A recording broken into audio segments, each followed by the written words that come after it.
Kitaran efektif pentaksiran bilik darjah 5M.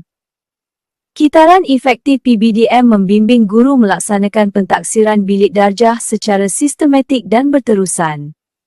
Kitaran ini merangkumi 5 langkah utama: merancang, mereka bentuk, melaksana, menilai dan merekod. Guru merancang pentaksiran berdasarkan SK, SP, TP serta aktiviti PDP yang sesuai dengan objektif pembelajaran. Guru menyediakan instrumen pentaksiran seperti rubrik, senarai semak, kuis, lembaran kerja atau projek yang selaras dengan hasil pembelajaran murid. Guru melaksanakan pentaksiran semasa PDP melalui pemerhatian, soal jawab, eksperimen, perbincangan dan pembentangan murid.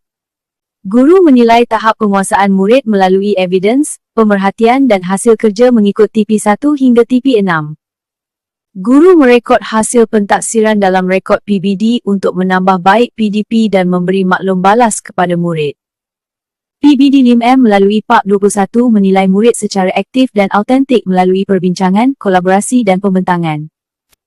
Pentaksiran bilik darjah berkesan memerlukan perancangan teliti, pelaksanaan sistematik dan perekodan konsisten.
Semoga kitaran efektif PBD 5M memberi manfaat dan memudahkan pentaksiran guru.